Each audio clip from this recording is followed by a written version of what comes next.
家人都给我滚出来受死！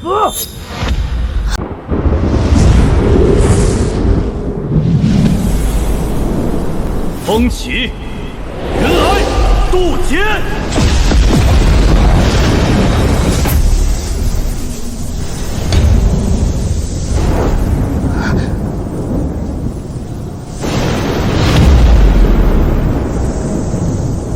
主人言出法随，天上地下唯你独尊。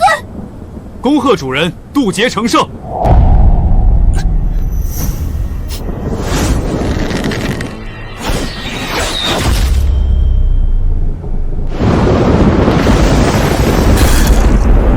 大胆狗贼！黑龙，你敢造反？灭了你，修罗殿就是我的了。我已设下万魔勾魂大阵，拘你一魂一魄，就算冰解转世，也只会变成神经病。我有言出法随，就算重活一世，也能无敌于世。下一世只要找到太阴玄女，便可恢复全部实力。背叛者，你给我等着！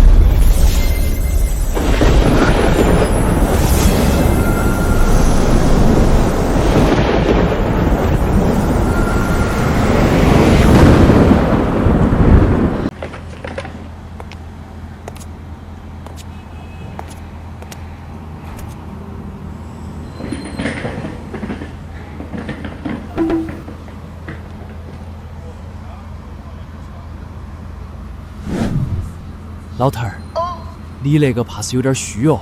来，我是这里最厉害的科学家，这是我最新研制的丹药肾宝片，只要吃了它，马上健步如飞。今天打折促销，1瓶3块，3瓶10块。你个神经病，少在这里乱扯！那是你嘎子窝搓下来的泥丸。我操，胖龙，我会蹦高！精神病人跳墙逃跑了，快来人啊！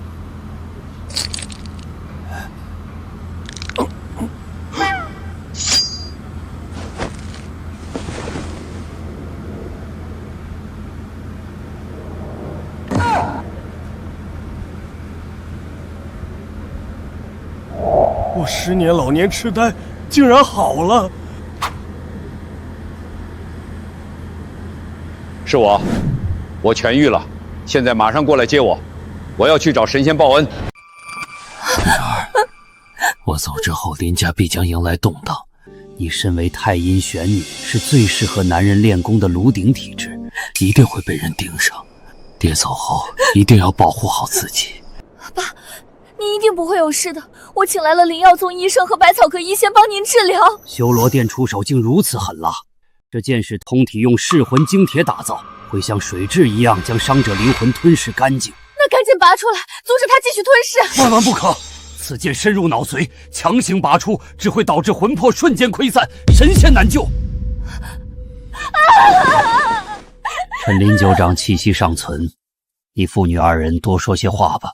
爹这辈子纵横江湖数十载，最大遗憾就是没有看到你成家生娃。爸，我再也不任性了。如果谁能救回我爹，我愿意以身相许，一辈子当牛做马为他生娃。我闻到了缘分的味道。老头，你是不是在 cos 孙悟空？你也玩黑神话？住手！走开，没听见吗？激动啥？我能治好你爹，不过治好了，你要嫁给我。哪来的神经病？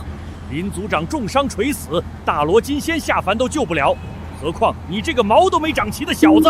大罗金仙是什么东西？哥只相信科学，科学才是第一生产力。夏虫不可语冰，跟你这种凡夫俗子谈论仙道，简直对牛弹琴。识相就速速离去。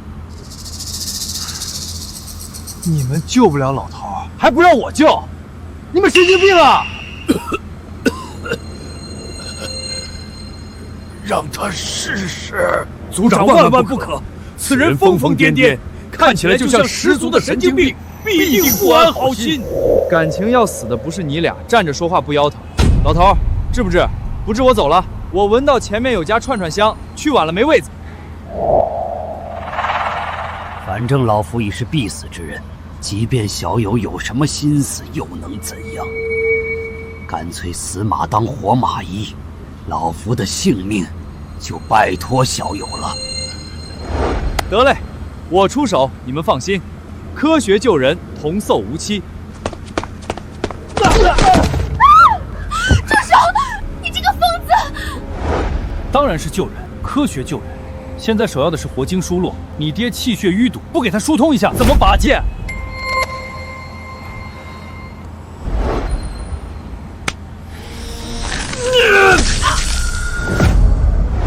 快住手！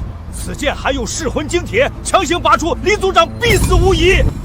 哎，不愧是医生，你提醒的对，剑矢有毒，光拔出来不行，必须得消毒杀菌才对。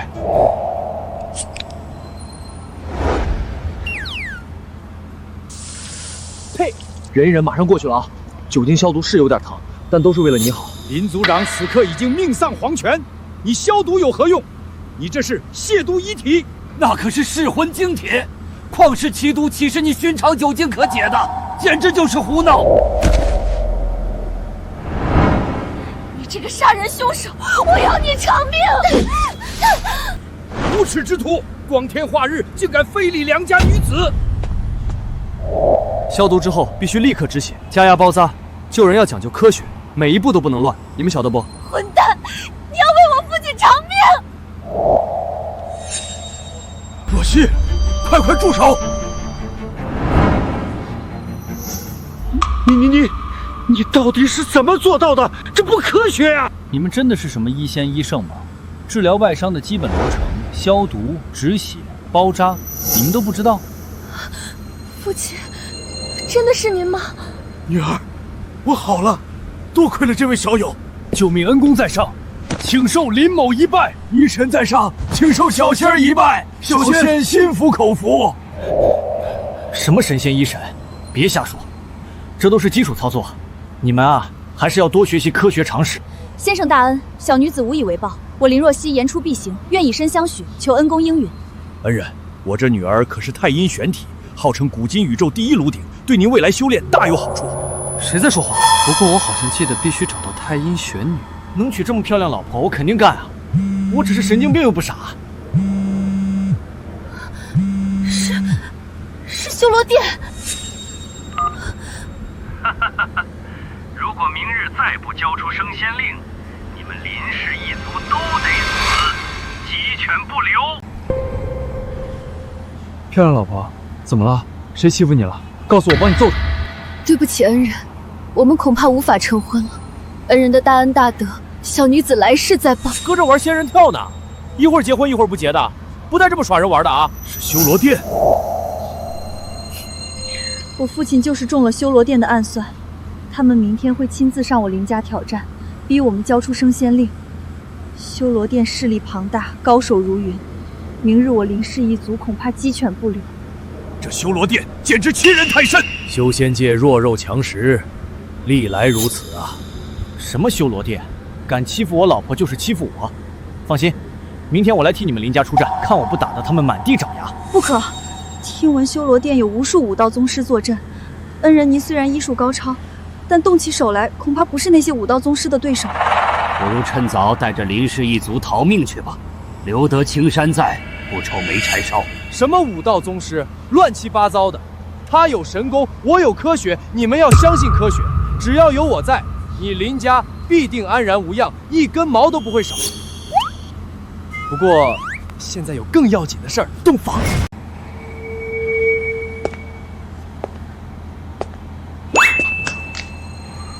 恩人，昨晚你怎么叫老公？老公？哎，这声老公真好听，比吃了蜜还甜。你弄那么多鸡蛋干什么？那是我的秘密武器——核弹，威力无穷。先不说这些，让我看看你的绝世大凶器。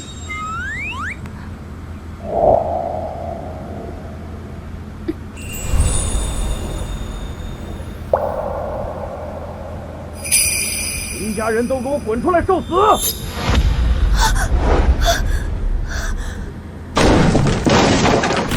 林家人都死绝了吗？出来受死！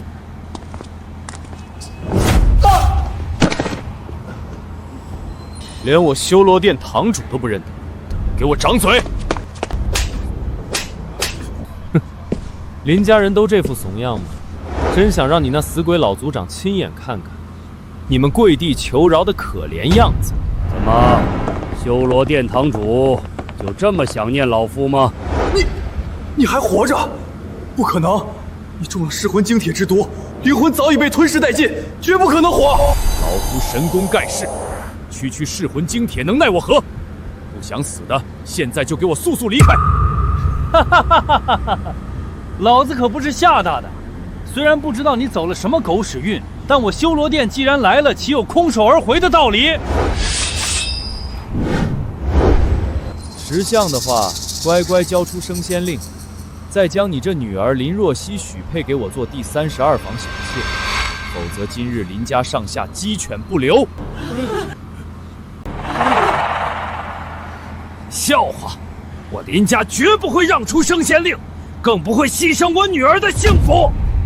冥顽不灵，既然你这么不识抬举，那就让整个林家为你的愚蠢选择陪葬吧。来得正好，老夫也要报昨日暗箭伤人之仇。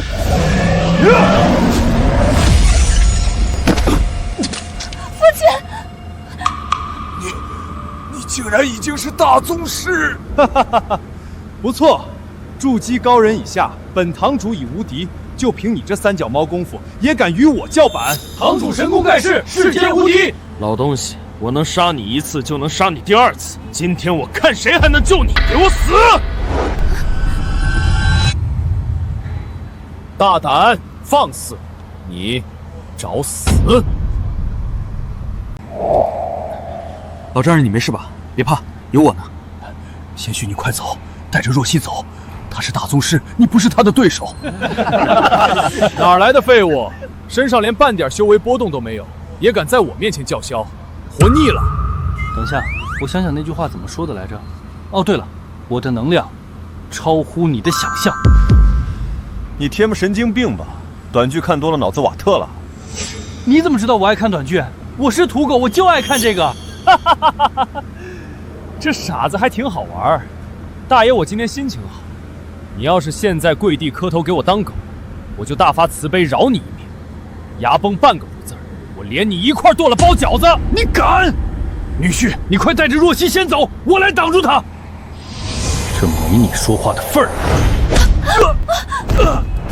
你跪还是不跪？神经病！你笑什么？你敢再上前一步，我就让你尝尝核弹的威力。什么？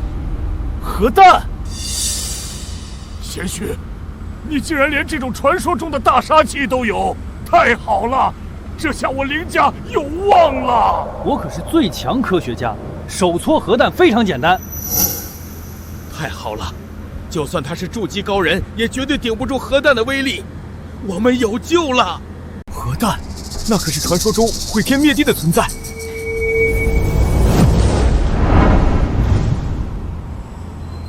什么？鸡蛋？什么？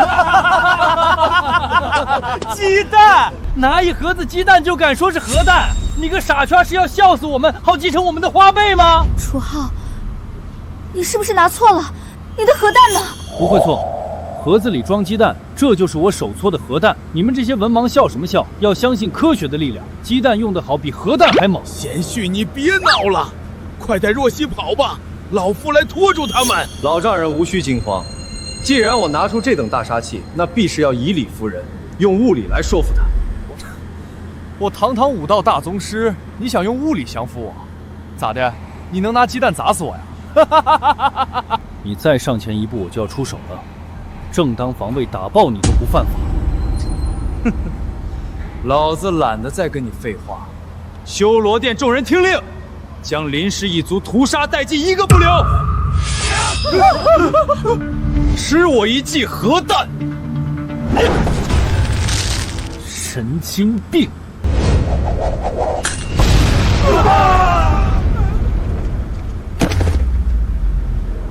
我操，这真是核弹啊！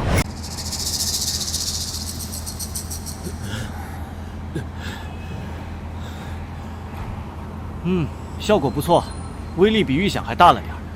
看来这批鸡吃的挺好。楚浩，你真是卑鄙无耻，竟然用这等邪术偷袭！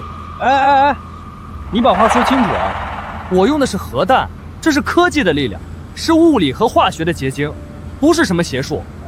你再诽谤我，小心我告你哦！明明就是你们先动的手，我只是正当防卫。你们非法入侵民宅，还要喊打喊杀，我拿鸡蛋砸你很合理吧？不过你要是想继续找死，我也可以奉陪到底。这小子邪门得很，手上那篮子鸡蛋更是古怪。我们现在人困马乏，不是他的对手，只能智取不能力斗，下次再说。怎么，还想试试我这核弹的滋味？刚才那是普通鸡蛋，这次我给你来个茶叶蛋尝尝。等一下，你先别冲动，我有话说。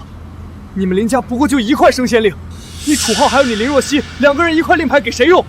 我这儿还有1块升仙令，你敢不敢和我赌一场？怕了你就直说，不用找这么多借口。你要是真有本事，来我的地盘你也一样能赢。难道是你用了什么见不得人的肮脏手段，所以不敢去我们修罗殿？赌什么？到时候你就知道了。要是你到时候还能赢，我就把我这块升仙令双手奉上，让你和你老婆双宿双飞，升仙问道。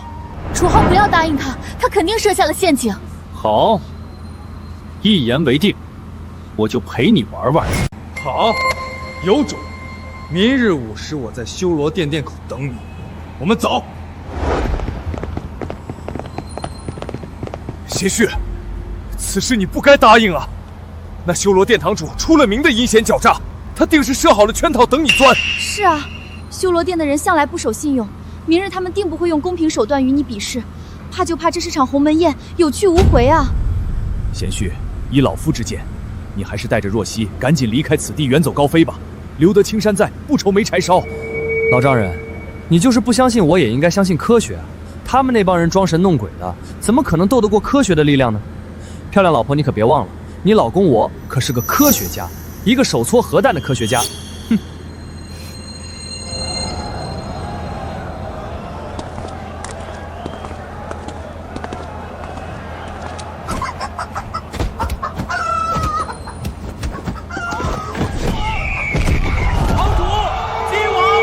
你来了，很有胆色。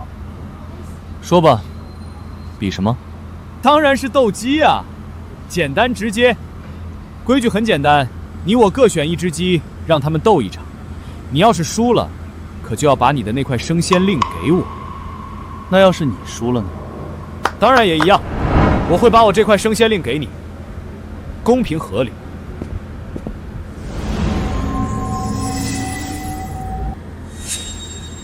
一言为定。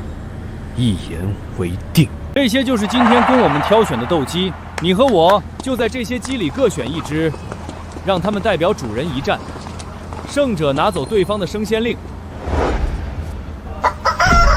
这可是堂主用无数灵药喂养多年的鸡王，吃的都是人参灵芝。你输定了，这只鸡王从无败绩，36战36胜，是当之无愧的不败鸡王。一爪子能抓碎石头。姑姑的，谁想跟我走啊？跟我走，吃香的喝辣的。这傻子在干嘛？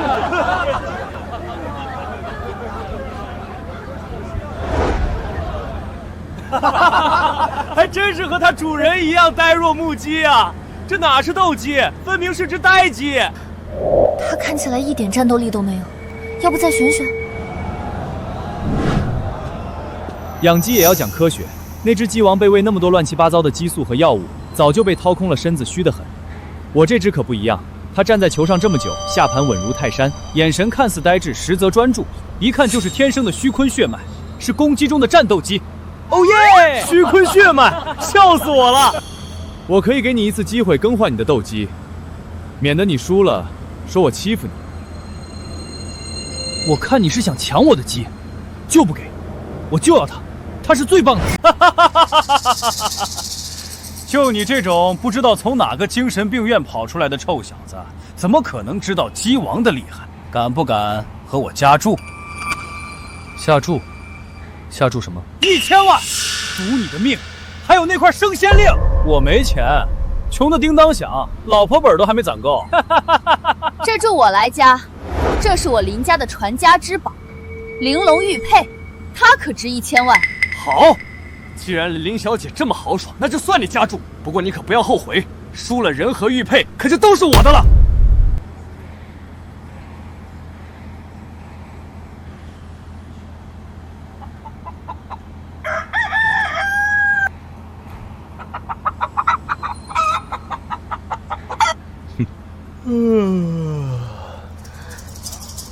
别紧张，相信科学，相信我的眼光。别睡了，快醒来和他玩一玩，拿出你的真本事。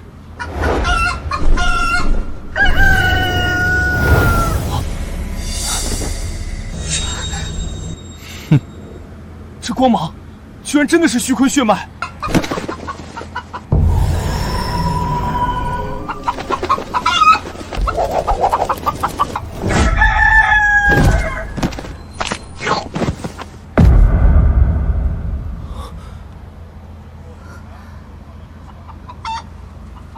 哦耶！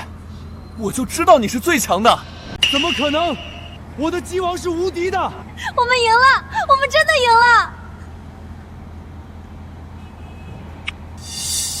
是啊，我早就说了要相信科学的力量，我的眼光怎么可能会错？1000万，还有升仙令，拿来吧！众目睽睽之下，你不会想耍赖吧？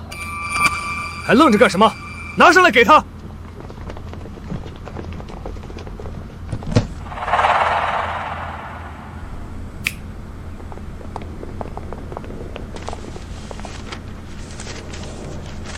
还有呢，最重要的东西还有什么？我说的可是3局2胜，这才比了第1局而已。你还要不要脸？明明说好1局定输赢，现在又临时改规则，无耻！那又怎么样？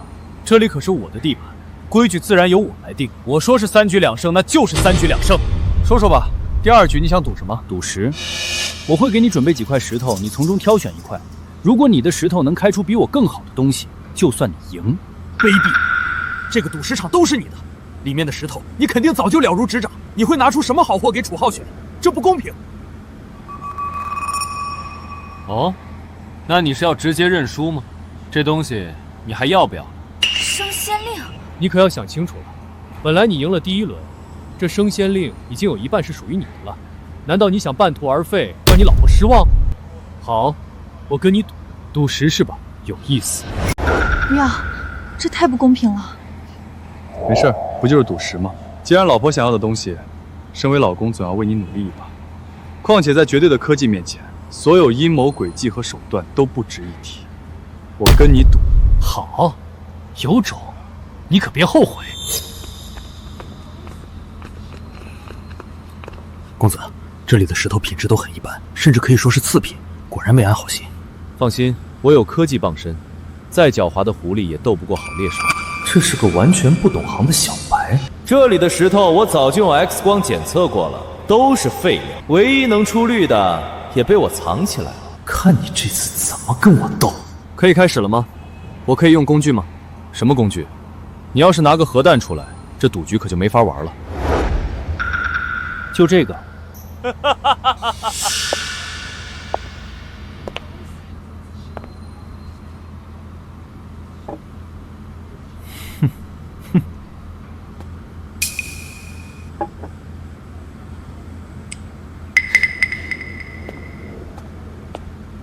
这个生脆，密度高，就这块了。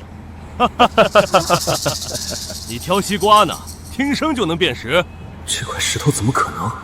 我明明把它放在仓库最深处，这块才是那堆垃圾里唯一能开出翡翠的真货。他怎么找到的？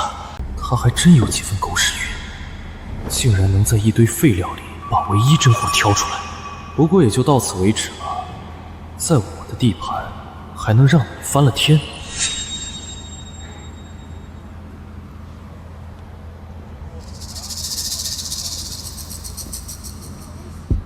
堂主办好了，换成了那块只有1点碎玻璃的破石头，干得好，他也就只配得上那块破石头。喂，你的石头呢？不挑吗？还是说你直接认输了？这可是我珍藏许久的宝贝，经过了最严密 X 光检测，绝对不可能输，我赢定了。哼，这就是我选的石头。你耍赖！这分明是你早就准备好的极品原石，根本不是从这堆石头里选的。这是我的地盘，规则由我来定。你也有意见？这块料子不错，应该能开出点东西，但比不上我那块。要不你再挑挑，我给你机会。你就现在可以嘴硬了，等会儿开了石头，我看你还怎么笑得出来。楚浩，你输定了。开始，给我小心着点儿，这可是极品。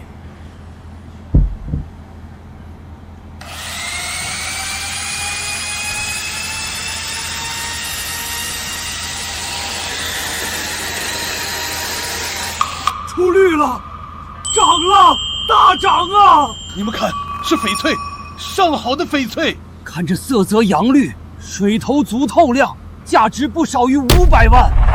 堂主真是厉害，随便一出手就是500万的翡翠。楚浩这次可真是要完蛋了。楚浩听见了没有？500万，你输定了，你服不服？认不认输？急什么？我的石头可还没开呢，笑到最后才笑得最好。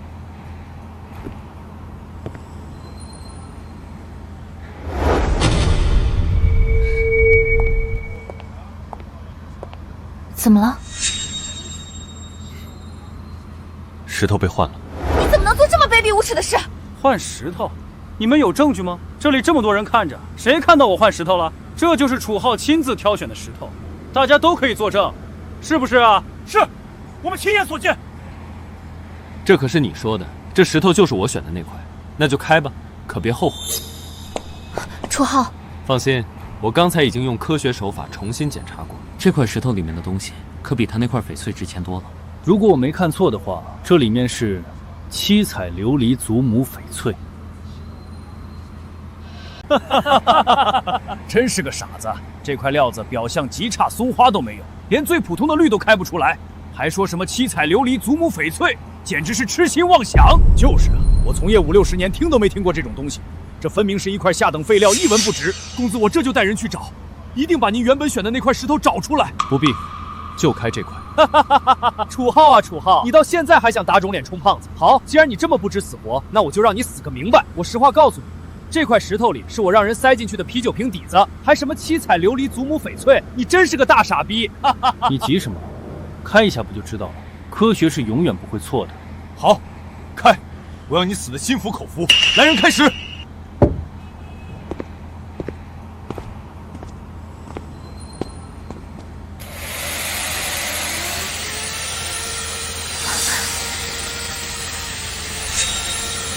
人啊，一定要相信科学，不要被表象迷惑。可惜喽，这么好的石头居然被当成废料扔在角落，真是暴殄天物。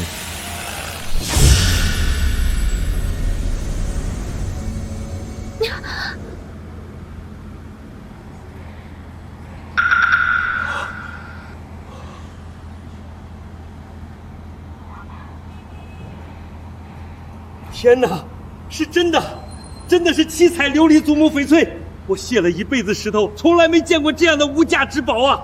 七彩霞光，这是神迹呀！我出1000万，这块石头卖给我！你扯犊子呢！1000万，这可是传说中的七彩琉璃祖母翡翠，无价之宝！我出5000万，我出1个亿，都别跟我抢！怎么可能？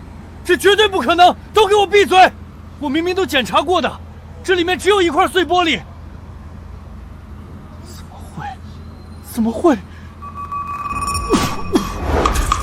哎，你可别给我装死啊！升仙令拿来，愿赌服输。不行了，不行了，我头晕，我要休息。我看你是忘了它的滋味了，要不要我帮你回忆一下？这次我给你来个双黄的。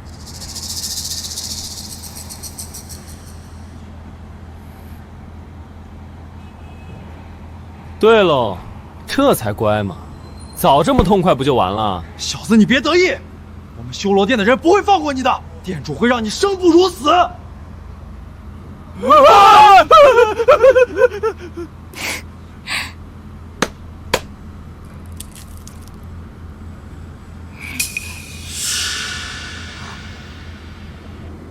怎么，你们也想吃？自己拿啊！这不是核弹吗？漂亮老婆，你不会真以为手搓核弹那么容易吧？那玩意儿要真那么容易做出来，世界不早就乱套了？咱们要讲究科学，这就是我早上出门时煮的普通鸡蛋啊，我才不扔给他们，浪费粮食。不过吓唬吓唬他们，效果是一样的，这就叫心理战。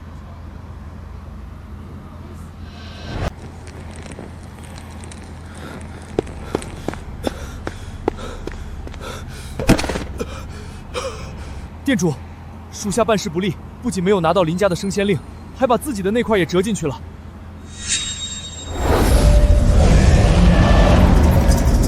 什么？蠢货！这点小事都办不好，本座留你何用？店主息怒，本来所有事都在属下掌握之中，属下已重创林老狗，眼看就要拿下林家，没想到突然冒出来一个人。什么人？一个看起来像神经病的年轻人。他拿着一篮子鸡蛋，说是核弹，炸伤了我们一众兄弟。那鸡弹威力诡异无比，属下护体宝甲都被炸裂了。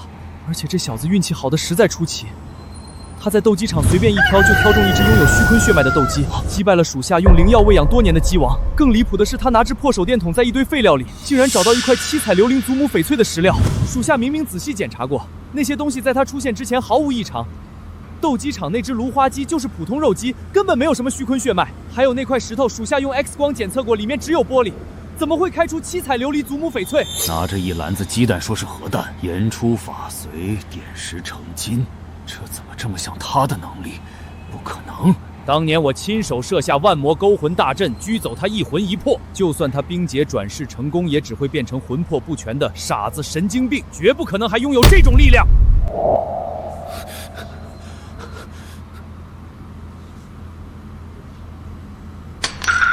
本座再给你最后一次机会，这块升仙令你拿着，无论他是谁，有什么古怪能力，你都不能让他进入仙门。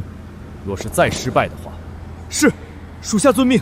这次属下定不负店主所托。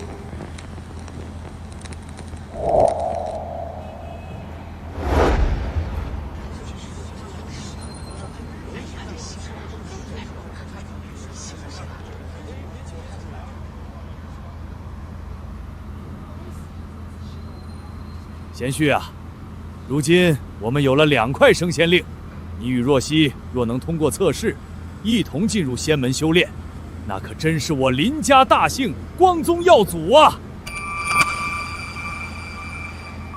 哼，他怎么也会来这儿？还真是阴魂不散啊！没想到你还真敢来，我还以为你会夹着尾巴躲回精神病院去。我为什么不敢来？这仙门是你家开的，倒是你这个手下败将1次2次3次输给我，怎么还有你？脸皮比城墙拐角还厚啊！你，算了，本堂主今天心情好，不和你这个神经病计较。不过我还是好心提醒你一句，不要自取其辱。像你这等毫无修为的废材，绝对通不过仙门的资质测试。仙门重地，不得喧哗。吉时已到，请仙门圣器9星混沌杯。请仙门圣器9星混沌杯。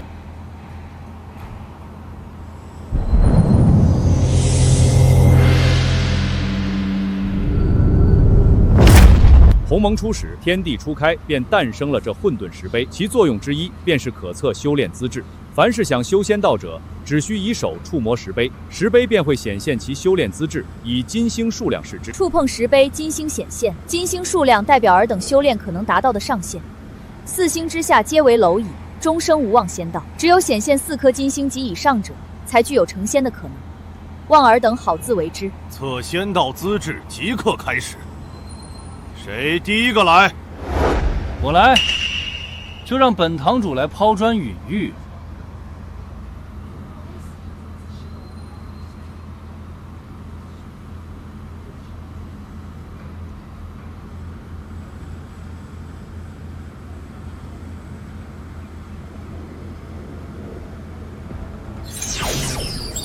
6颗金星，实属罕见。此子天赋异禀，未来可成大事。能得此子入门，实属我火凤仙门之福啊！楚浩，你不是自诩比我厉害吗？敢不敢上来测上一测，让大家都看看你这个所谓的科学家究竟有几斤几两？这有什么不敢的？不就是测星星吗？比天上的星星还简单。不过嘛，我还需要准备准备，磨刀不误砍柴工。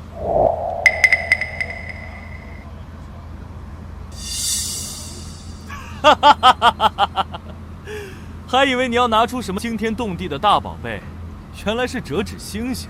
你竟然想用这种幼稚方法逃避资质测试，果然是个不折不扣的神经病。那我先来。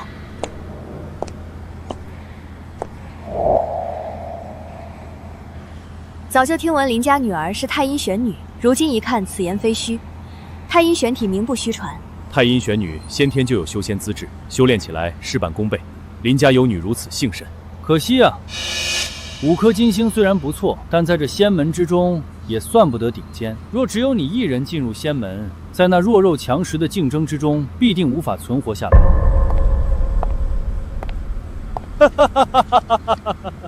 小子，你不会是以为这石碑上显现的金星是你手上折的那些纸星星吧？你以为这是幼儿园手工课呢？就是啊，你以为金星是你手上那些垃圾能比的吗？笑死人了！你们不就是想看星星吗？这本来就是科技能够解决的事情。你们要几颗，我就能给你们整出几颗。想看星星还不简单？两位长老，你们都听见了吧？楚浩说这话的意思，分明就是在质疑圣器。他觉得9星混沌杯测出的金星和他手上那些破纸星星是一回事，这简直就是不把火凤仙门圣器放在眼里。对神器不敬，就是对仙门不敬，对仙道不敬。没错，我不管你是从哪里来的，有什么背景，现在马上过来测资质。若是达不到4星，我便要将你驱逐出仙门，今生今世都不得再踏入修仙之道半步。上台，不可推脱，速速来测。好了好了，催什么催？又不赶着去投胎，我这就去测，让你们开开眼。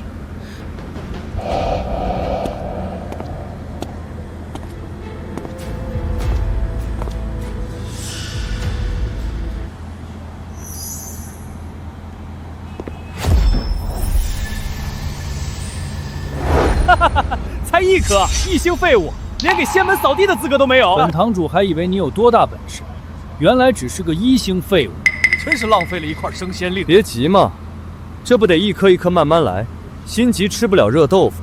科学实验要讲究循序渐进。是我眼花了吗？居然出现了第2颗，他明明只有1星资质啊！竟然真的有2颗了！我就说了，凡事要讲究科学。这9星混沌杯说到底就是个镜像杯，本质上就是一面镜子。你给它反射几颗星，它就显示几颗星。他身上分明没有半点修仙资质，没有灵根，居然能测出2颗金星，这不符合常理。难道他是传说中的仙姿不显？真正的绝世天才，资质内敛，不显于外。不过才2颗金星，刚刚达到外门弟子水准而已。2位长老可不要对他期望过高。区区2星资质，却在这里装神弄鬼，有本事你再往上加呀！不过是让你们看见2星罢了。既然你们想看，那就继续看吧。科学的力量是无穷的。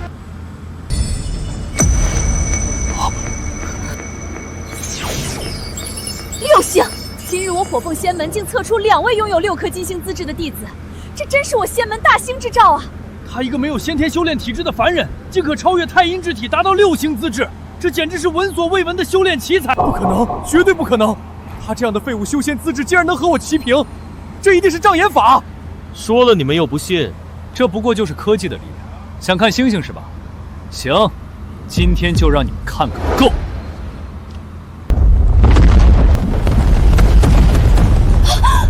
神气异动，天地色变，难道今日真会出一位传说中的9星连珠之大能吗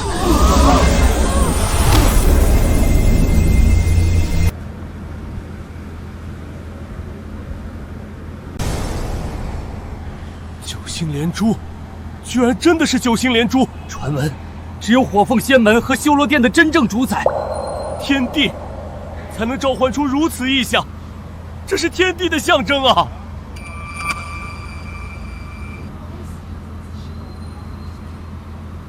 哎，别给我来这一套啊！想学科技，自己买书看去，我这都是祖传的手艺。拜见天帝！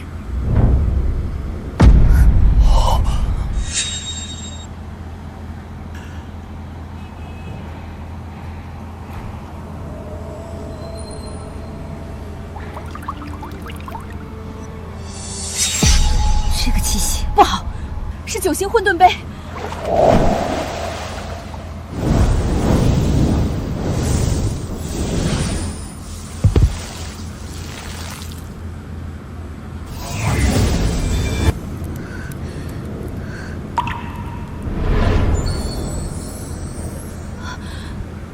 主人，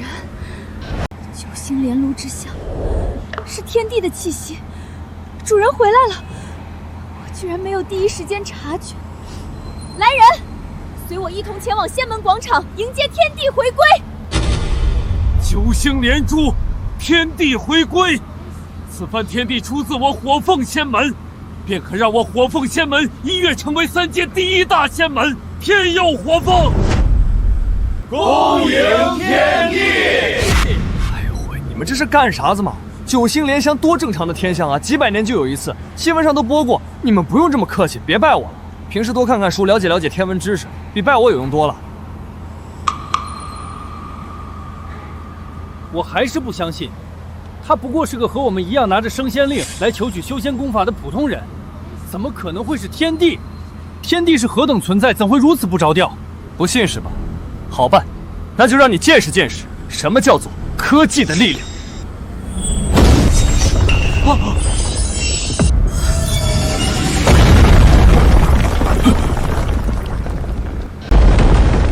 这究竟是一股什么力量？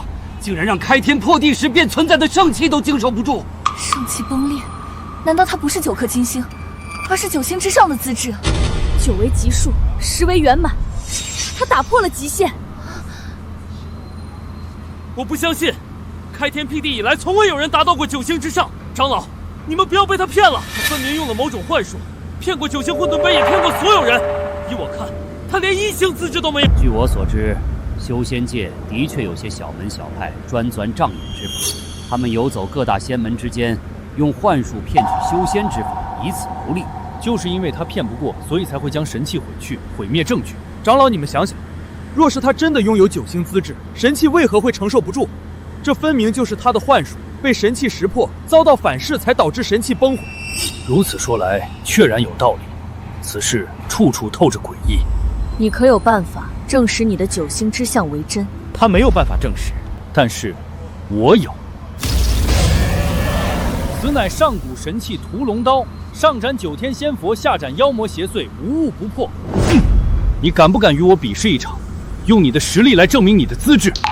听说此刀威力无穷，金丹境仙人一刀下去也可破其金丹，斩其肉身。如若你真是天地转世，自是不会惧怕这等挑战。但如果你不是，屠龙刀下你将神魂俱灭，彻底断送修仙之路。哦，怎么个比法？我既要为仙门除害，自然是死斗，不死不休。活下来的人可入仙门得享仙缘，死的那个人尸骨无存，魂飞魄散，无葬放之地。这不公平！楚浩还未入仙门修炼，身上没有半点修为，手无寸铁，如何能受得住屠龙刀一击？你这是赤裸裸的谋杀！就是，屠龙刀可是神兵利器，金丹境仙人都受不住一刀。你竟然要楚浩赤手空拳与你死斗！我可没有说过不让他用法宝啊，他可以用任何法宝来与我对抗。但是他有能够与屠龙刀相媲的法宝吗？老婆，我知道你担心我，我好感动啊。但你放心，你老公我也有我的法宝。你不会是又想拿出你那篮子所谓的核弹吧？乡巴佬，你可知道了金丹境界，仙人已经脱胎换骨，你那等外物根本就伤不到金丹仙人分毫，连挠痒痒都不够。难道你是金丹境？你竟然真的引入金丹境！金丹已成，是为仙人也。他已是仙人，楚浩，你还是认输吧。他引入金丹境是真正仙人之体，更有上古神器屠龙刀在手，你绝对打不过他。与他死斗，只有死路一条。认输，晚了。死斗之约已立，今天你必须和我比一场。我要让你知道得罪我修罗殿的下场。楚浩，我知道你是为了我们林家，为了给我争一口气，但是现在不是你逞强的时候。他已是金丹仙人，手上又有屠龙刀，你斗不过他的。我们认输吧，大了这仙门我们不入了。仙门死斗岂是儿戏，怎可轻易认输？既然一方已经发出死斗挑战书，另一方就必须接下，和他比一场至死方往。如若你真要认输，那便只有一条路可走，自裁谢罪，以全死斗之规。漂亮老婆，你就看好了吧，你老公我什么时候输过？再说了，我可是有秘密武器的。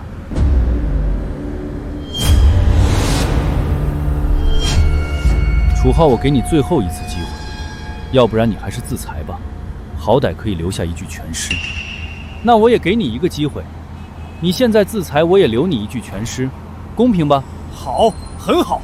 既然你这么不知死活，那就亮出你的法宝吧，我倒要看看你能拿出什么破铜烂铁来对抗我的屠龙刀。好吧，既然你这么想看，那就让你见识见识。哈哈哈哈哈哈！这是什么玩意儿？从垃圾堆里捡来的废品吗？哎，你们真是不懂好东西。这叫做要你命3000，是我集古今中外科学武器之大成，呕心沥血打造而成的终极兵器。不知所谓。既然你拿出了法宝，那就别怪我手下无情了。接招吧！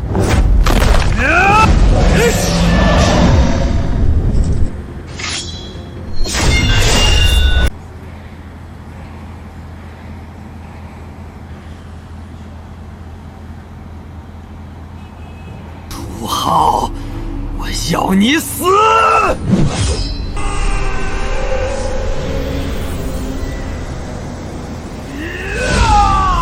告诉你一个热知识，冷兵器是抵挡不了火气的，这是科学常识。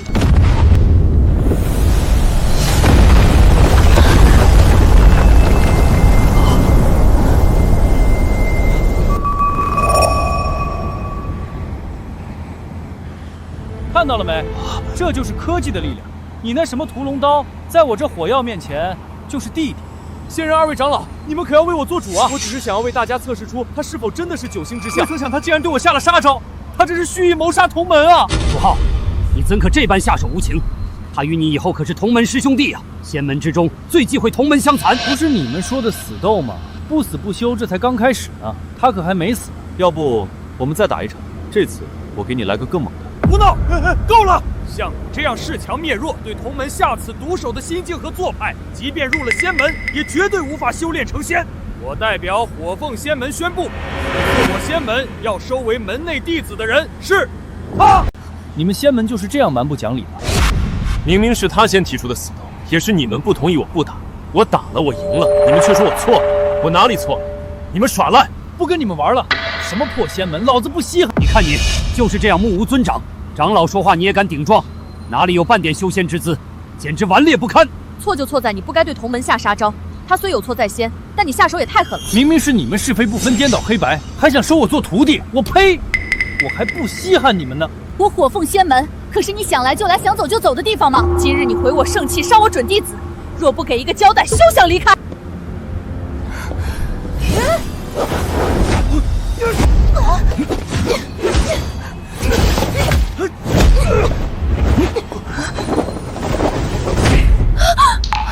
你没事吧？我没事啊，他打我了，没感觉啊。难道他九星连星之相是真的？受了长老一击，竟然毫发无损？胡说八道！我只是没用全力而已。若是动用全力，他早已……住手！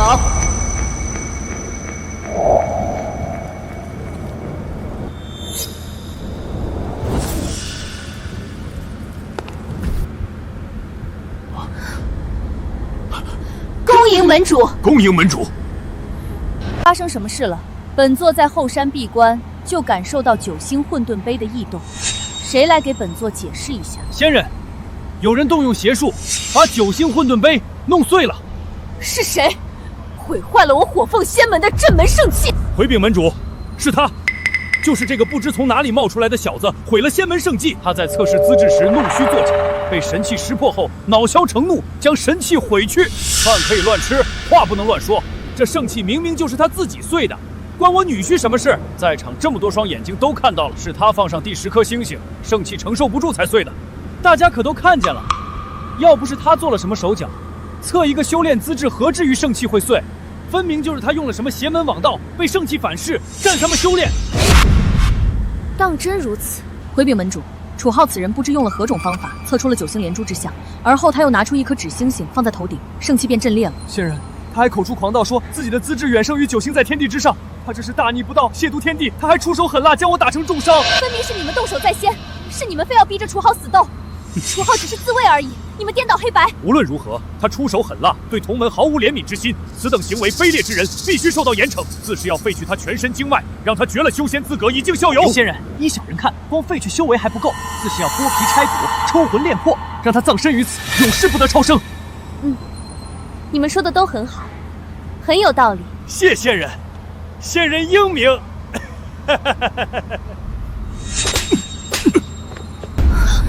放肆！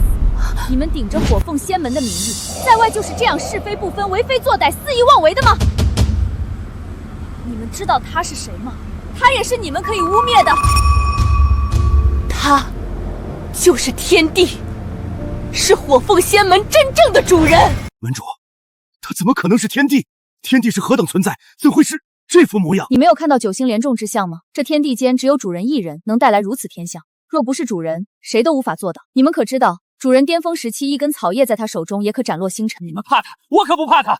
我是修罗殿的堂主，黑龙大人的心腹。修罗殿黑龙，哼，一个叛主的狗东西也配让本座忌惮？现在各大门派岌岌可危，你们打了我，就是打了修罗殿的脸，打了黑龙大人的脸。修罗殿副手之间，便可灭了你们火凤仙门。尤其是你们两个，楚浩、林若曦，你们三番五次不把我们修罗殿放在眼里，戏弄本堂主抢走升仙令。他日我修罗殿大军压境，定要将你们二人碎尸万段，剥皮抽筋。主人，这贼对您如此不敬，该如何处置，请您定夺。属下听从您的吩咐。这样的人活着也是浪费空气、浪费粮食，就让他消失吧。是，谨遵主人之命。你想干什么？我是修罗殿的堂主，黑龙大人的心腹，你敢动我，黑龙大人不会放过你的。哼！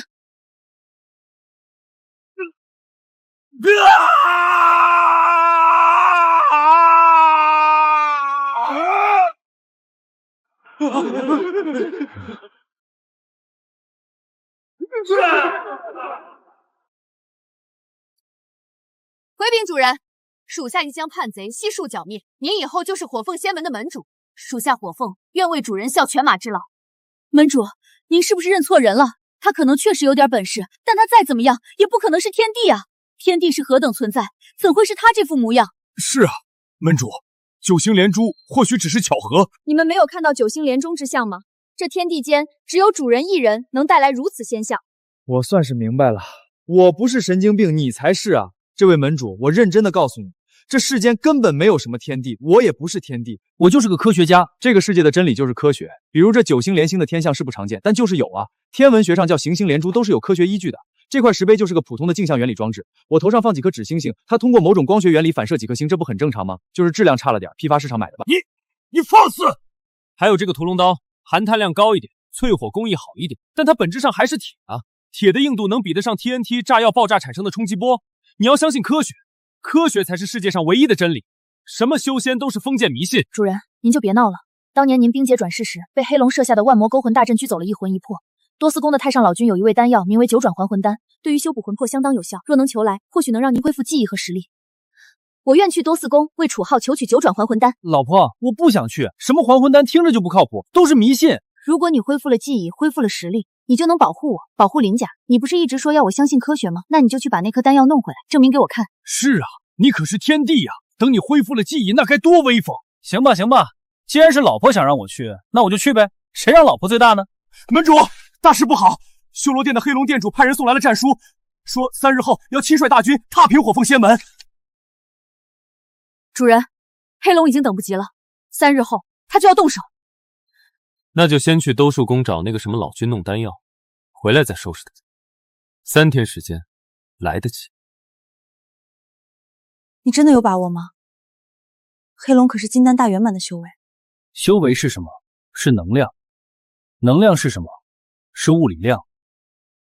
只要是物理量，就可以被测量、被计算、被转化、被抵消。科学面前，没有什么是不可以战胜的。你以前也这么厉害吗？我是说，你还是天帝的时候。记不太清了，像是隔着一层水雾看东西。但我有一种感觉，前世的我太依赖力量本身了，力量越强，越容易忘记力量从何而来。这一世，我从零开始，反而看清了很多东西。比如呢？比如，真正的强大不是能打败多少人，而是能帮助多少人。比如，有个漂亮老婆，比当什么天帝幸福多了。你能不能正经一点？我很正经啊。科学证明，婚姻幸福的人寿命更长，工作效率更高，这是经过大数据统计的。主人，您要的稀土磁铁，我派人从凡间采购回来了。太好了，有了这个，我的超导电磁屏蔽防护咒就能完成了。废物！给了他2次机会，2块升仙令，竟然连一个神经病都对付不了。还赔上了自己的命。店主息怒，那楚浩能在火凤仙门闹出这么大动静，想必确实有些古怪手段。堂主折在他手里也不算太冤，不过店主放心，属下已经派人打探清楚了，那楚浩身边除了火凤和林家，再无其他元首。3日后大军压境，火凤仙门必破无疑。那个9星连珠的异象，你可查清楚？查清楚了。据我们在火凤仙门的内线回报，楚浩在测试资质时确实引发了9星连珠，甚至让9星混沌杯碎裂。但火凤仙门的2位长老认为，并非真正的9星资质，那只是某种障眼法。障眼法？9星混沌杯是开天辟地时的圣器，什么障眼法能骗过他？除非他真的是那个人。店主是说天地？当年本座亲手设下万魔勾魂大阵，聚走了他一魂一魄。就算他真的冰解转世成功，也绝不可能恢复前世的记忆和实力。可如果他的魂魄没有被完全聚走，或者说他用了某种方法补全了魂魄，店主多虑了。即便他是天地转世，如今也不过是一个凡人。3日后大军一到，他有通天丈量也难逃一死。不可轻敌。若他真的觉醒了哪怕一丝力量，都不是我们能对付的。必须在他完全恢复之前除掉他。店主的意思是，原定3日后的进攻提前到明日。另外，你亲自带人去兜朔宫，务必在他们之前毁掉9转还魂丹。属下明白。可是店主，兜朔宫是太上老君的道场，那老君脾气古怪，未必会给我们面子。太上老君，一个炼丹的老头罢了。你带上本座的黑龙令，就说修罗殿愿意用3枚渡劫丹换取他的一炉9转还魂丹。他若识相便罢，若不识相，你知道该怎么做。属下明白。楚浩，无论你是不是他，本座都不会让你活着离开。这一次，本座要让你神魂俱灭，永无转世之机。这就是院长说的超导电磁屏蔽防护罩，看起来怎么像个鸡笼子？别乱说，院长可是天地转世，他做的东西肯定有深意。从结构学角度来说，网状结构确实是实现电磁屏蔽的最优解。法拉迪龙就是个大号的鸡笼子。你的直觉很准，回头可以来我的物理培训班旁听。你已经忙了3天3夜了，休息一下吧。黑龙的人随时可能来。差不多了。这个防护罩的核心原理是用超导材料形成一个闭合的导电回路。当外界有强电磁场，也就是所谓的天雷袭来时，回路中会产生感应电流，产生一个与外界电磁场大小相等、方向相反的抵消磁场。这样一来，防护罩内部的电磁场强度为0，天雷根本劈不进来。主人，探子来报，修罗殿的大军已经出发，预计半个时辰后抵达山门。领军的是黑龙本人，还有他的得力干将黑煞。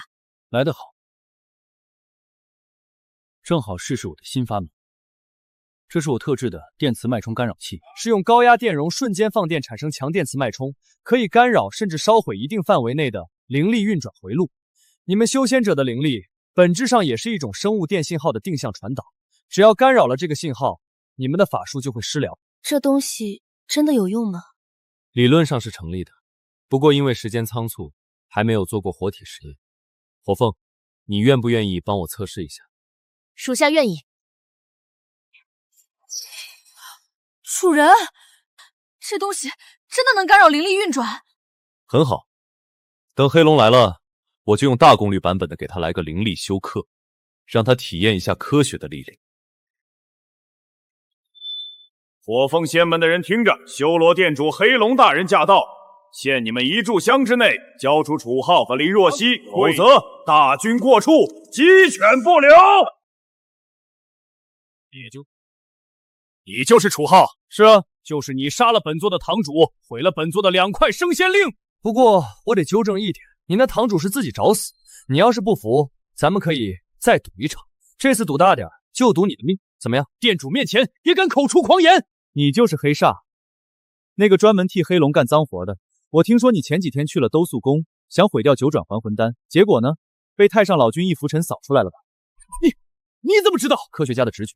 再说了，太上老君那老头虽然古板，但还不至于蠢到和修罗殿做交易。他那兜虚宫里的丹药，比你们修罗殿的渡劫丹珍贵多了。本座不想和废话，今日来此，第一，取你性命；第二，带走太阴玄女。你若识相，自己了断，本座可以留你一个全尸。第一，你那个万魔勾魂大阵的电磁屏蔽原理我已经破解。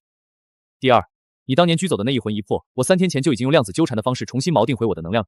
简单说，你那破阵对我已经没用了。你说什么？不可能！那一魂一魄明明在本座手中。你是说这个吗？你那阵法说白了就是一个低配版的量子井，利用特定频率的灵力编动，将灵魂碎片束缚在市井中。原理不难，破解起来也简单，只要用一个频率更高的逮到信号，就能把碎片从市井中共振出。你真的是那个人？我是谁不重要，重要的是，我今天要用科学告诉你一个道理：力量从来都不在于你能毁灭什么，而在于你能理解什么。火凤，启动防护罩，让他们见识见识什么叫做科学的力量。这就是你的倚仗，一个灵力护罩而已。修罗殿众将听令，给我破开它！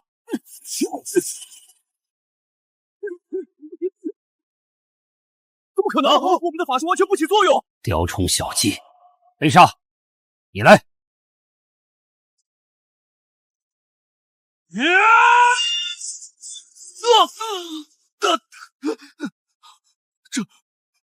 这是什么药法？这怎么可能？这到底是什么罩子？连黑煞护法的法术都破不了吗？这也太邪门了吧！好，很好。既然法术奈何不了你，那本座就亲自破了你这破罩子。九幽魔功第7重噬灵掌，超导线圈进入过载状态，让你见识什么叫做真正的电磁屏障。这不可能！怎么样，服不服？不服的话，我还有升级版电磁脉冲干扰器，要不要试试？保证让你的灵力系统直接瘫痪。楚浩，今日算你赢了，但你别高兴得太早。本座在修罗殿等着你，下一次，本座会让你知道什么叫做真正的绝望。主人，黑龙虽退，但他绝不会善罢甘休，请主人尽快恢复全部实力，彻底铲除这个叛徒。恢复实力的事不急，老婆，咱们该去兜戏宫了。太上老君那老头欠我一个 U 盘的人情，正好去讨回来。这里就是兜售宫啊，看起来也不怎么样嘛，还没我们镇上的土地庙气派。别乱说话，这里是老君的道场，不可无礼。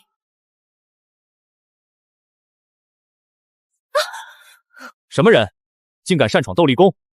仙人，我想为我家夫君求取丹药，还望仙人通融一二，代为禀报。师傅可不是你们想见就能见的，每日来求丹的人多了去了，若人人都见，师傅还要不要炼丹了？他们是来偷东西的。说什么？回禀仙人，他们什么人也不是，就是一群不知天高地厚的蝼蚁。他们来兜树宫，就是想偷东西。你胡说八道，血口喷人！我怎么胡说了？你们难道不是想要九转还魂丹吗？那是什么级别的宝？你们心里没数吗？太上老君会轻易给你们，到最后你们求不还不是得偷的抢？不是吧？你们修罗殿的人怎么跟狗皮膏药一样？我走到哪儿你们就粘到哪儿？你们是暗恋我还是怎么着？好，你们说你们不是来偷东西，那你们是来干什么的？既然是来拜见老君，我等自然是有所准备的，怎敢空手上门？这是我林家的传家玉佩玲珑玉，佩戴在身上冬暖夏凉，百毒不侵。这是仙灵花，生长在极寒之地，千年才开一次花，有增加修为、突破瓶颈的功效。这些东西在你们这些凡夫俗子看来或许有些价值，但在我眼里不过是一堆俗物，不值一提。仙灵花不过是最基础的草料，后山有一整片仙灵花田，每年都要采摘不少来喂牛。这可怎么办？这已经是我们林家最珍贵的东西了。我就说你们拿不出什么好东西嘛，简直丢人现眼！拿着这些破烂也敢来兜立宫献宝？老婆，这种时候就看你老公的，不就是好东西吗？我有的是。你吹什么牛呢？这已经是林家能拿出来的最好的东西了。你一个吃软饭的废物，怎么可能拿出比这更好的东西？不要耽误我的时间了，从哪里来回哪里去，否则休怪我对你们不客气。哎，别急啊，真有好东西。老婆，你那个装仙灵花的盒子挺不错的，借我用用。林小姐，你就这么放他走了？他就是个骗子。我看啊，他这一去就不会回来了。林小姐，我们店主能看上你那是你的福气，你却有眼无珠选了个废物玩意儿，这下好了吧？被人当众抛弃。谁说的？谁在背后说我坏话？说的好听，你拿了什么回来？不会是随便在路边捡的野花野草吧？你最好真的是有什么好东西，否则浪费了我这么多时间戏弄你，我对你绝不客气。放心，保证让你大开眼界。这就是我的礼物，比那些破花破草强10000倍的好东西。我还以为是什么了不得的宝贝呢，原来就是一根狗尾巴草，路边到处都是的狗尾巴草。我还以为你们这些修仙的都不认识凡间的花花草草，看来你还有点常识。这里还有人不认得狗尾巴草吗？3岁小孩都认识。你这个废物，果然送的东西也跟你一样废物。你好大的胆子，竟敢拿一根野草戏弄于我！仙人息怒，这人分明就是故意来羞辱斗素宫的。他和这东西就让我来替仙人解决了吧。哼！楚浩，你如此不将斗兽宫放在眼里，是不想活着走出这座山了吗？我看你还是赶紧跪地磕头求仙人原谅。你们怎么动不动就打打杀杀的呀？世界如此美好，你们却如此暴躁，这样不好不好。能不能坐下来好好讲科学？住手！我看你是找死！听见没有？仙人说你找死，你竟然敢拿一根狗尾巴草来羞辱斗洛宫，仙人已经看不下去了，要亲手教训你。你说的没错，确实该打。对，抽死他们！先抽那个叫楚浩的，抽烂他的嘴！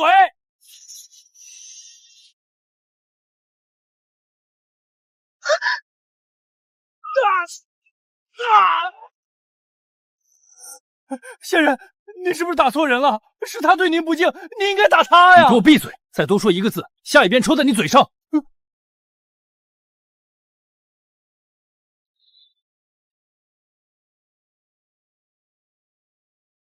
请原谅我刚才的无礼，是我有眼无珠，冒犯了贵客。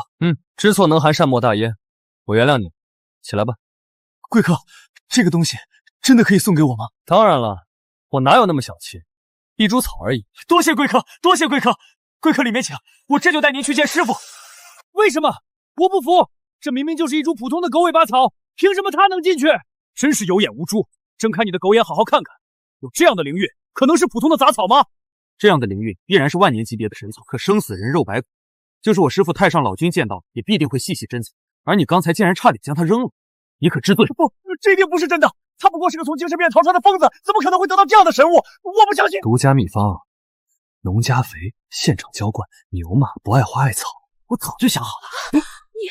你不会是在斗资宫门口？你也太胆大包天了！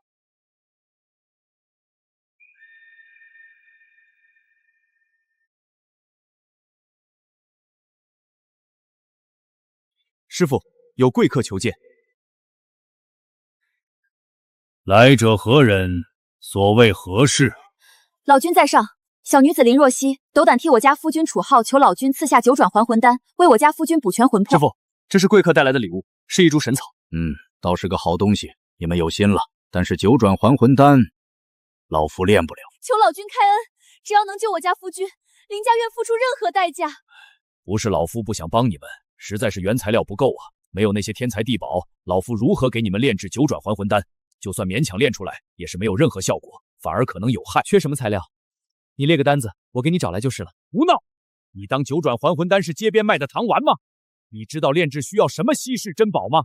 万年灵芝、云池灵花、天山雪莲，这3样缺一不可，少一样少1年都不行。这些东西就是咱们店主黑龙大人都未必能找齐，更别说你这个脑残了。你怕是连万年灵芝长什么样都不知道？就这3样是吧？我还以为有多少。行，我马上就让人送。果然是个神经病，他以为这是在点外卖呢，马上就让人送来，笑死我了！狂妄至极！老夫活了这么大岁数，找了几千年都没找到的东西，你竟然说马上就让人送来？不信啊？不信我们就等着瞧。东西送来之后，我要你们所有人都叫我爸。拿个破铁块出来就能找到万年灵芝了，笑死我了！年轻人，你们还是请回吧。这九转还魂丹，老夫实在炼不了。到了，东西已经到了，马上就可以炼丹了。你在胡说八道什么啊？什么东西到了？是谁点的外卖？我没走错吧？这里是斗力宫，导航说就是这儿啊。是我点的外卖，辛苦你了，跑这么远。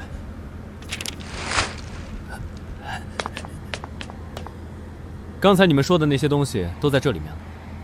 这是万年灵芝，品相还不错，挺新鲜的。这是云池灵花，这个就是天山雪莲了。齐活了，3样一样不少。这个傻子，他以为随便点个外卖买点菜就能点到天材地宝，真的是个不折不扣的神经病，狂妄至极，不知所谓。蘑菇当灵芝，韭菜花当云池灵花，萝卜当天山雪莲，你分明就是在戏弄老夫，戏弄斗略宫。我当然不是开玩笑的，这个虽然是蘑菇，灵芝本质上不也是真菌吗？都是菌类，有什么区别？这个韭菜花和云池灵花一样，都是绿色开花植物。这个萝卜和天山雪莲一样，都是生长在寒冷地区的植物，本质是一样的。世间万物说到底，碳水化合物、蛋白质、脂肪、维生素、矿物质成分都一样。你们别被那些花里草料的名字骗了，一定要相信科学。老君，我早就看出来了，他对天家根本没有敬畏之心。请您立即下令将这狂徒驱逐出斗兽会。哎，你们别着急嘛，就让我试一下是会少块肉还是怎么地。老头，你就借我这八卦丹炉一用，我自己炼丹不用你动手，练坏了算我的。不借，你这样的人别说炼丹了，我看你连这个丹炉都点不燃。这八卦炉乃是用三昧真火驱动，非大法力者不能点燃。我要是点燃了呢？老头，你咋办？你要是能点燃这个丹炉，老夫就让你炼丹，老夫说话算话。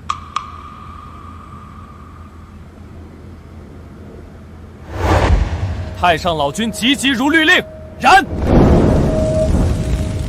怎么样，点着了？现在我可以用这个丹炉了吧？就算你有本事点燃这个丹炉，那又怎么样？点炉只是第一步，炼丹这件事你肯定做不到。老头，这玩意儿怎么弄啊？是直接把材料整个放进去，还是要切片、切块、切丝？火候要多大？要炼多久？哼，你既然非要撞一撞这南墙，老夫就教教你。炼丹之前，先要温炉。你点燃丹炉之火，火焰烧了这片刻有余，炉温已足，此时即可放入炼制材料。顺序在先万年灵芝，次云池灵花，最后天山雪莲。每放入一样，需间隔9息，不可乱。明白。先蘑菇，再韭菜花，最后萝卜，间隔9秒。材料入炉之后，便是炼丹最为关键的一步——火候控制。这需要炼丹者对火焰温度有绝对精准的把控，高了药材化为灰烬，低了药性无法融合。没有千年丹道修习，断不能把控好这火候。不就是温度控制吗？这个我有办法，简单。所以呢，到底要多少温度才能够炼丹？给个准数，精确到小数点后1位最好。你当真要用这个炼丹？那当然了，温度计是测量温度最科学的工具。你们炼丹靠感觉，估计温度误差太大了。体温器的原理是利用水热胀冷缩的物理特性来精确测量温度，可以精确到0.1度。炼丹的温度需分3个阶段，第一阶段炉温需保持在1200度。没事，我有备用的。这个能测到上千度，现在是873度。老君，第一阶段多少度？第一阶段1200度，持续1刻钟；第二阶段1500度，持续半个时辰；第三阶段1680度，持续1个时辰。明白，就跟烤面包差不多，控制好温度和时间就行。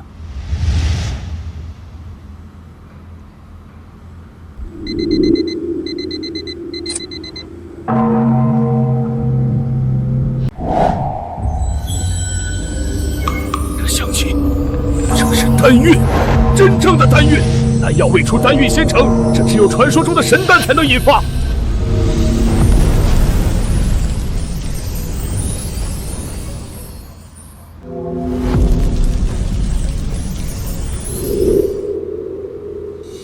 9龙9凤，丹成异象，这是传说中的丹生9纹。老夫活了数万载，炼丹无数，只在祖师爷留下的典籍中见过关于此等异象的描述。9层丹纹，真的是9层，1层代表1转，9层就是9转。而且这丹纹的清晰程度，这丹药的色泽和灵韵，比老夫当年炼出的那一炉强了不止10倍。这是极品的9转还魂丹，真正的极品。你到底是怎么做到的？这些凡间最普通的食材，竟然炼出了丹生9纹的极品9转还魂丹，这不合理，这完全违背丹道常理。这怎么不合理了？这非常合理。你们所谓的炼丹，本质上就是一个高温高压下的化学反应过程。原料虽然看起来不同，但只要含有的有效化学分相同，反应结果就是一样的。蘑菇和灵芝都是真菌，富含多糖和3头类化合物；韭菜花和云池灵花都含有挥发油和黄酮类物质；白萝卜和天山雪莲都富含维生素和微量元素，成分相似。在我的精确温控下，自然能炼出一样的东西。再加上精确到0.1度的温度控制，和精确到秒的时间控制，炼出好丹药不是很正常吗？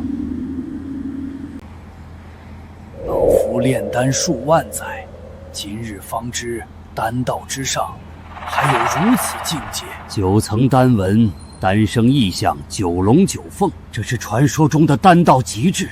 老夫本以为这等境界只存在于祖师爷的记载中，没想到有生之年竟能亲眼目睹。小友，老夫服了。你那科学炼丹法，老夫虽然听不太懂，但老夫服了。这一炉9转还魂丹品质之高，老夫生平仅见。老夫为之前对你的轻视向你道歉。老头，你别这样，我就是按照实验步骤操作了一下而已。你要想学，回头我教你，包教包会。极品九转还魂丹，多谢你们替本座炼成了这等神丹。离子，多么美丽的丹药，可惜你们没有福气享用。楚浩，你以为炼成了九转还魂丹就能恢复记忆、恢复实力对抗我们店主了？做梦！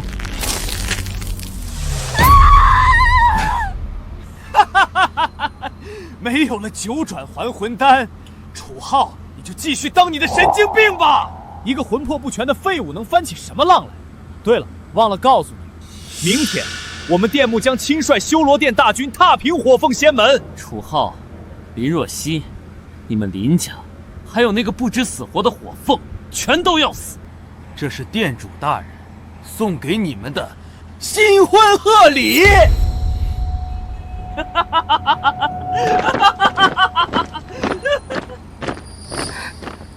对不起，都是我没用，我眼睁睁的看着什么都做不了。老婆别哭了，你看这是什么？这是什么？U盘，32G 的，够存不少东西。这是我刚才炼丹全过程的实验数据，温度曲线、时间节点、原料配比、涂料顺序、压力变化，全部记录在里面了，精确到小数点后2位。老头儿，这是炼丹的详细菜谱。你不是想知道我怎么炼出那9颗丹药的吗？数据都在里面，你照着做，保证能再炼出一模一样的九转还魂丹。小友，大恩不言谢。这炉九转还魂丹，老夫必定为你重新炼出来。老婆，走，回家，明天还要打架呢，今晚早点睡。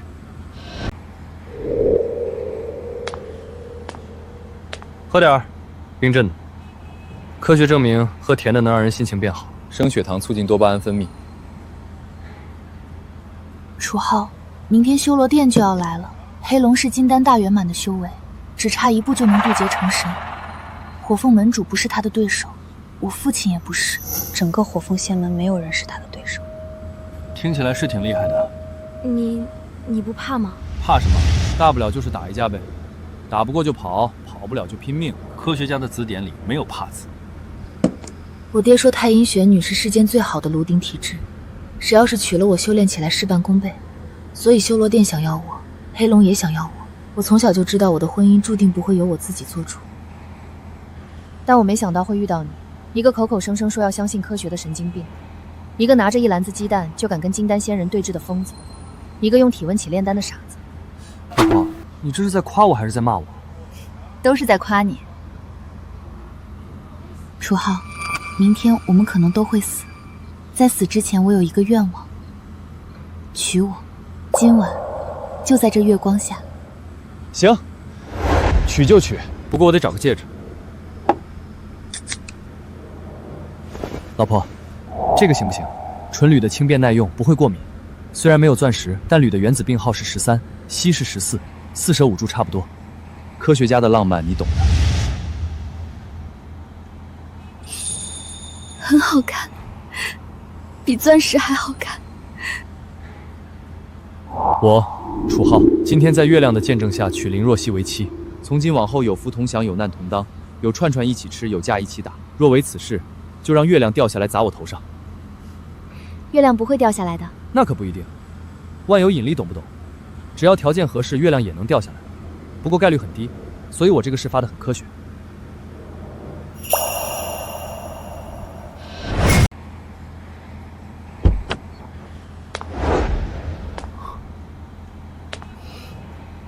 老婆，你真好看。哪有人这么说自己娘子的？紧张？有一点。别紧张，这是科学，人类繁衍后代的正常生理过程，没什么好紧张的。你能不能不要在洞房的时候讲科学？科学是真理，什么时候都要讲。不过，今晚可以少讲一点。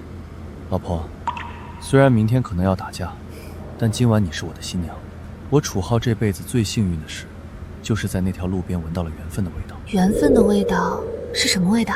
大概是串串香的味道，麻辣的，很香，闻到了就挪不动脚。楚浩，我有点后悔了。后悔什么？后悔没有早点遇到你。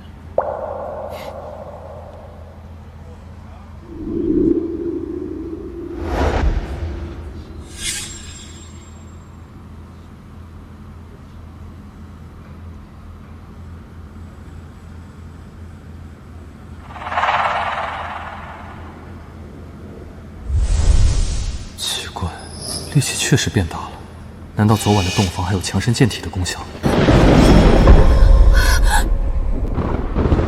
火凤，交出那个叫楚浩的小子，交出林若曦，交出升仙令，本座可以饶你不死，否则今日之后，火凤仙门不复存在。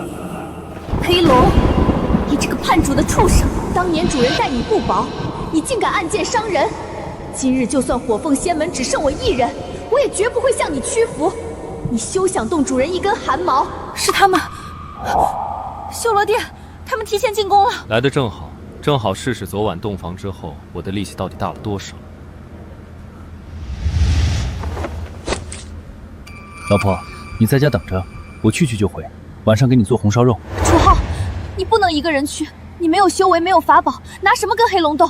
他可是金丹大圆满。放心，他有金丹，我有科学，谁赢谁输还不一定呢。对了，老婆，昨晚你问我的那个问题，我想起来了，缘分的味道是什么味道？还有桂花的味道，不全是串串香。一定要回来，我等你回来做红烧肉。为了一个已经变成废物的主人，赔上整个火凤仙门，值得吗？值得，因为他是主人，而你是叛徒，叛徒永远不配与主人相提并论。雪峰，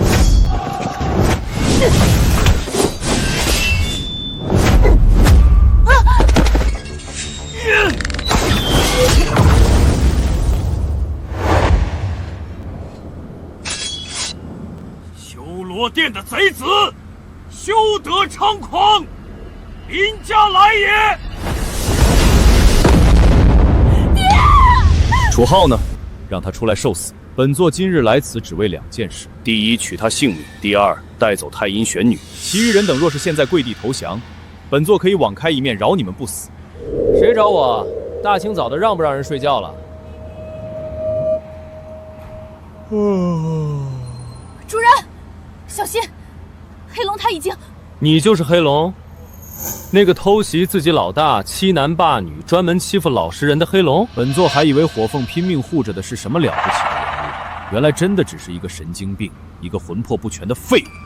店主，就是这个小子在兜色宫用蘑菇韭菜萝卜炼丹，虽然侥幸炼出了9转还魂丹，但那丹药已经被属下毁掉了。他现在就是一个彻头彻尾的废物。很好，既然你找死，本座成全你。雷莎，杀了他，把他的头提来见我。属下遵命。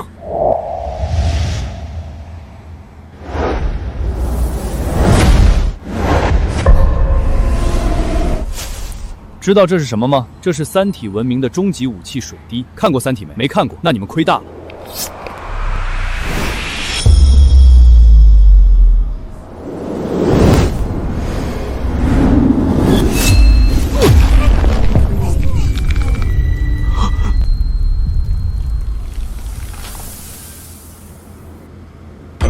省着点用，这玩意儿还挺好使的。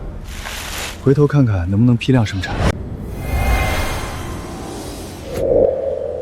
主人，那是您的魂魄。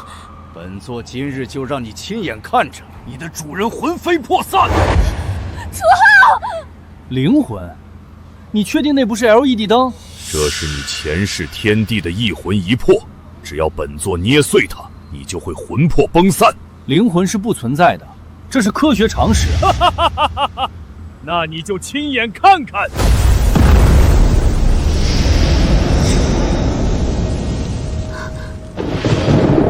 咦，好像没什么感觉。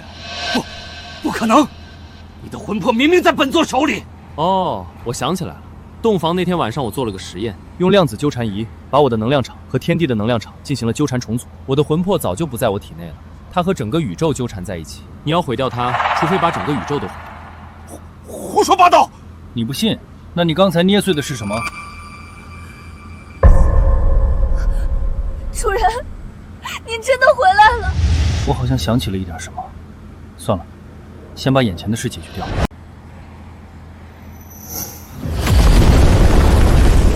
修罗魔体，它在燃烧精血。修罗魔体之下，本座实力暴涨10倍。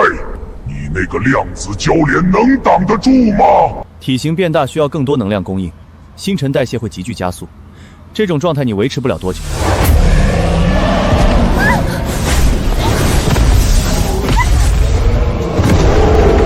而且你这个状态能量消耗太大，最多3分钟你自己就先撑不住了。地雷针，自制的，材料铜包钢，接地电子小于10欧布。地雷针，本座金丹大圆满，天雷都奈何不了我。我说的不是普通天雷，你看，来了。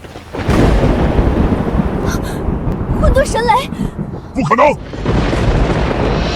神雷怎么可能被一根破铁棍引来？混沌神雷也是雷电，只要是雷电就遵循电磁学规律。来了！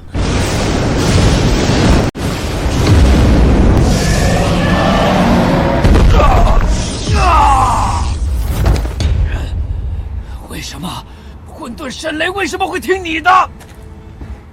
不是听我的，是听科学的。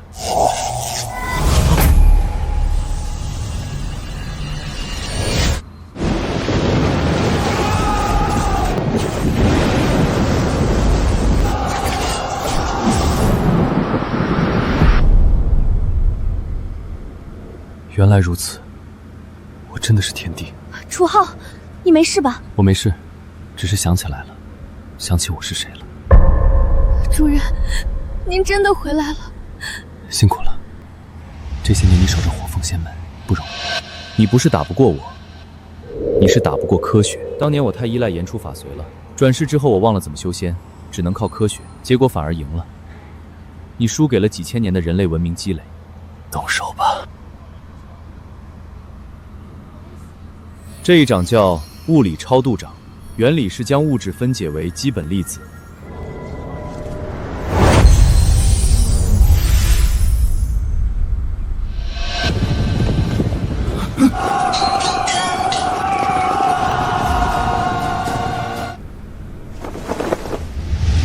恭迎天地回归！恭迎天地回归！老丈人，您别跪，您跪了，我老婆会让我跪搓衣板的。先把伤员安置好，能救的都救回来。是，主人。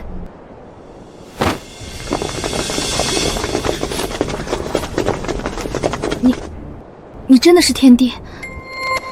想起来了，前世是天帝，被黑龙暗算冰结转世。那你现在恢复记忆了，还会要我吗？我只是一个凡人。傻不傻？我是天帝，你是我老婆，天帝的老婆就是天后，比天帝还大。你就不能正经一点？我很正经，科学证明夫妻关系中妻子的地位应当高于丈夫，有利于家庭和谐。天帝饶命，我们都是被黑龙胁迫的。修罗殿从今天起解散，愿意回家的领路费回家，愿意留下的加入火凤仙门。不过走之前把你们这些年抢的东西都还回来，尤其是升仙令统统上交。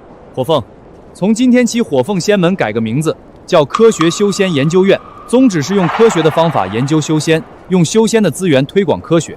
招收弟子不看灵根资质，看数理化成绩。灵根再好，物理考不及格，不收。科学修仙研究院？我物理不好，没关系，可以学。我会亲自编写教材，修仙物理学、炼丹化学、阵法电磁学、符箓材料学，人手一份。楚浩小友，老夫练出来了九转还魂丹，照着你的数据，老夫练出来了。你的气息，你恢复记忆了。刚恢复，用混沌神雷电了一下就想起来了。丹药给老丈人吧，他受伤不轻。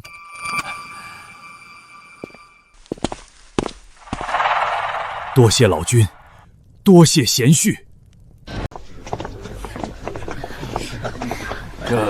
这是庆功宴，我让厨房做的，没有仙灵花，没有灵芝草，就是普通猪肉豆腐，吃吧。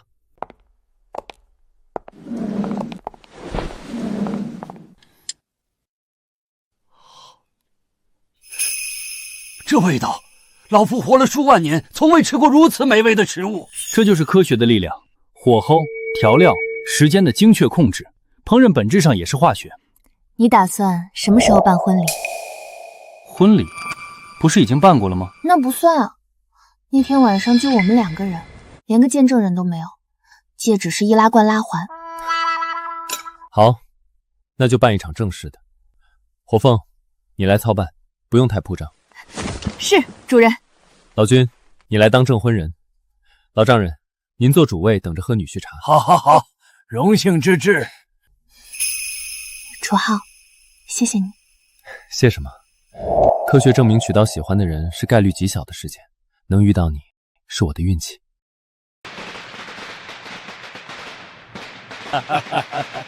这衣服勒脖子，能不能换个圆领的？主人忍一忍，婚礼就这一天。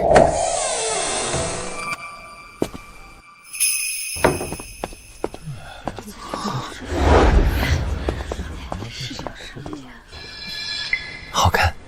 你的易拉罐拉环呢？换了，这回是真戒指，铂金的，原子宣号78，化学性稳定，不会氧化，上面刻了一行字。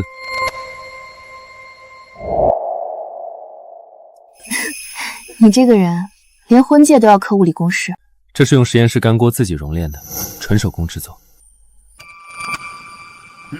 吉时已到，新人拜堂，一拜天地，二拜高堂，夫妻对拜，送入洞房。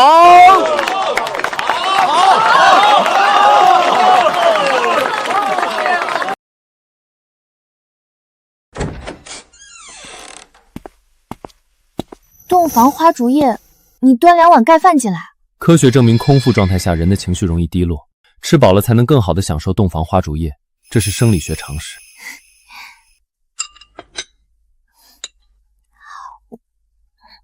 好吃，是你做的？用科学方法精确控制火候和调料比例，肥肉炖1个半小时，瘦肉炖1个小时，糖色用冰糖炒，温度控制在160度。你能不能有一会儿不讲科学？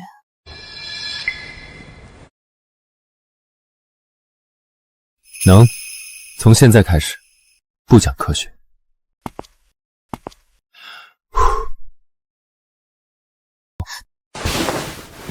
虽然不讲，但我还是想说，床的弹性系数不错。楚浩，好，不说了。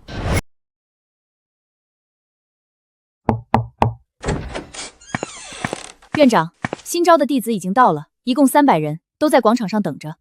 走，去看看。欢迎来到科学修仙研究院，我是院长楚浩。在正式入学之前，有一个摸底考试，初中物理。初中物理那是什么？不是应该测灵根资质吗？灵根资质那是封建迷信，在我们科学修仙研究院看的是科学素养。摸底考试满分100分，60分及格，不及格的进预备班补习数理化，及格了才能正式入学。现在开始发卷，考试时间1个时辰。牛顿是谁？不要紧张，物理是很好玩的，学会了你们就能理解为什么御剑飞行要遵循空气动力学，为什么阵法需要电磁学基础，为什么炼丹本质上是化学实验。院长，我们修仙不就是为了超脱物理规律吗？谁说修仙就要超脱物理规律？修仙是发现更高级的物理规律，然后运用它。真正的强者不是打破规律的人，是理解规律、驾驭规律的人。开始答题，不会的可以空着，但不要瞎蒙。科学讲究实事求是。3毫升灵液，0.5克催化剂，加热到320度，恒温反应30分钟。老君，进步很快啊，都会用一叶枪了。这一叶枪真是好东西，以前取灵液全靠手感，误差至少30%。有了这个，精确到微升，炼丹成功率提高了5倍不止。楚浩小友，你那炼丹化学基础，老夫读完了，醍醐灌顶。原来老夫以前炼丹全凭经验和运气，根本不知道背后的原理。这就是科学的力量，掌握了原理就能举一反三。老夫炼丹数万年，今日才算真正入门。接下来打算研究符箓材料学，那些符文以前只觉得玄奥，现在看来不就是电路图吗？符文是电路，灵力是电流，画符就是设计基成电路。我已经在研究怎么用光刻机批量生产符箓了。光刻机？那是什么法宝？不是法宝，是科学仪器，能把符文刻在指甲盖大小的芯片上，一块芯片能顶几万张传统符箓。老夫决定了，从今日起拜你为师，专修科学。别，您是前辈，咱们互相学习，共同进步。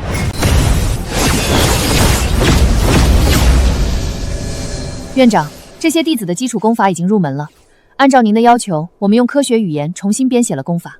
效果怎么样？出人意料的好，以前弟子学御剑要背几百句口诀，花几个月才能感应剑意。现在用您的空气动力学御剑法，只需理解升力、阻力、推力3个概念，配合灵力输出曲线图，3天就能飞起来。您看他的飞行姿态很稳定，因为他知道转弯时要倾斜身体，利用向心力。以前弟子学这个，至少要摔几百次才能悟出来。知识就是力量，这句话不是比喻，是字面意思。院长，我成功了，我真的飞起来了。不错，下次试试超音速。理论上只要能突破音障，御剑速度可以超过声音。记得戴上护目镜和耳塞。院长，属下有一个问题，您当初为什么要把仙门改成研究院？以您的实力，完全可以直接统御3界，恢复天地的威严。统御3界太累了，而且用武力让人服从，早晚会有人不服。黑龙就是例子，但科学不一样，科学不靠武力，靠道理。你觉得地球是平的，我拿出证据证明它是圆的，你只能服气。这才是真正的言出法随，不是说一句话改变现实，而是用事实和逻辑让人心服口服。属下明白了。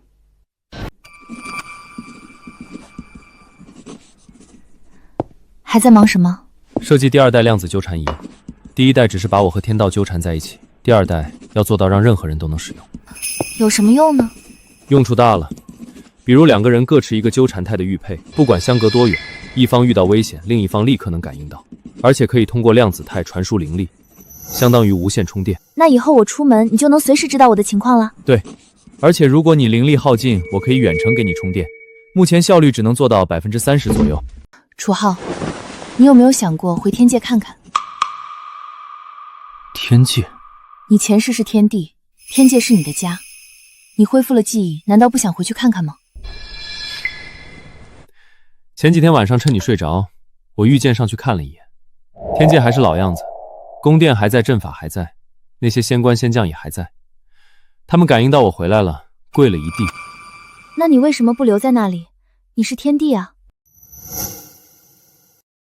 天界太冷清了，那些仙官仙将对我恭敬得很，但没有人敢跟我开玩笑，没有人会在我炼丹的时候给我端茶，没有人会在我讲科学的时候骂我不正经，而且天界没有红烧肉。科学证明，幸福感来源于亲密关系和意义感，而不是权力和地位。我在天界当天帝那几万年，还没有这辈子这几个月开心，所以我决定把天界也改组成天界科学研究院分院，那些仙官仙将通通给我学数理化去。今天开会主要讨论研究院未来的发展规划。第一，建立标准化修仙教育体系，从小学到大学分阶段教学，小学学基础科学知识和入门功法，初中开始分专业，御剑系、炼丹系、符箓系、阵法系，高中专项深造，大学进实验室做前沿研究。老夫可以负责炼丹系的教材编写和教学。好，老君担任炼丹系主任。第二，成立凡间科技推广部，把修仙界的技术用科学语言重新包装推广到凡间，比如用阵法原理做无线充电器，用符箓原理做集成电路，用炼丹术做新药研发。院长，这样做会不会让凡间科技发展太快失去控制？科技发展从来都是双刃剑，关键不是限制发展，而是建立相应的伦理规范和安全机制，这也是研究院的职责之一。第三，开放招生，不限于修仙世家，不限于有灵根者，只要对数理化有兴趣有天赋都可以来报考，灵根可以后天培养，科学素养才是核心。最后一条，成立家庭生活委员会。这是什么？专门研究如何平衡工作和家庭生活。院长本人需要按时下班，周末双休，法定节假日休息，加班需要提前申请，由院长夫人批准。楚浩，你说以后我们的孩子会是什么样？太阴玄女和天地转世的基因组合，生出来的孩子应该会很聪明，智商大概率超过140，灵力天赋也会很强。我问的不是这个，我是问你会怎么教他，教他修仙还是教他科学？